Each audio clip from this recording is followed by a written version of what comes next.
Union nurses at East Liverpool City Hospital are still working without a contract tonight. It's been a months-long back and forth, and that's still not over. A vote on a contract proposal by East Liverpool City Hospital was overwhelmingly voted down. Janet Rogers tells us some of the reasons nurses say the offer is not only bad for them, but for the community as well.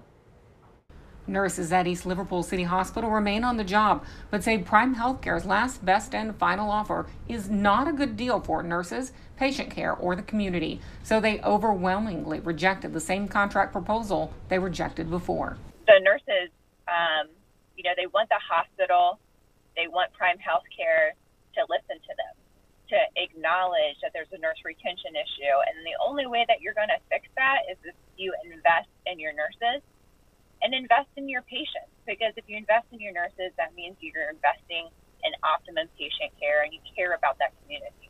The Ohio Nurse Association tells us paying some of the lowest wages in the state creates a perpetual retention problem, since nurses driving 20 to 30 minutes away can make $10 more an hour, a life-changing salary, just not in terms of wages, but in less mandated overtime for nurses already working 12-hour shifts. Be fair! Be fair! Be fair! ONA adds during the 3-day strike, the hospital bussed in out-of-town nurses and paid them on average double, sometimes triple what they pay their community East Liverpool nurses. In 3 days, that added up to more than what the nurses were proposing for a wage increase with their bargaining unit proposal.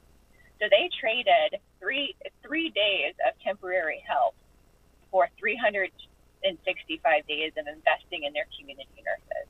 That's really, really sad. The nurses say they're not at an impasse, and the hospital has an obligation to go back to the table and bargain in good faith to work with nurses to reach a fair agreement. The hospital has not returned our calls for a comment. With more local news, I'm Janet Rogers.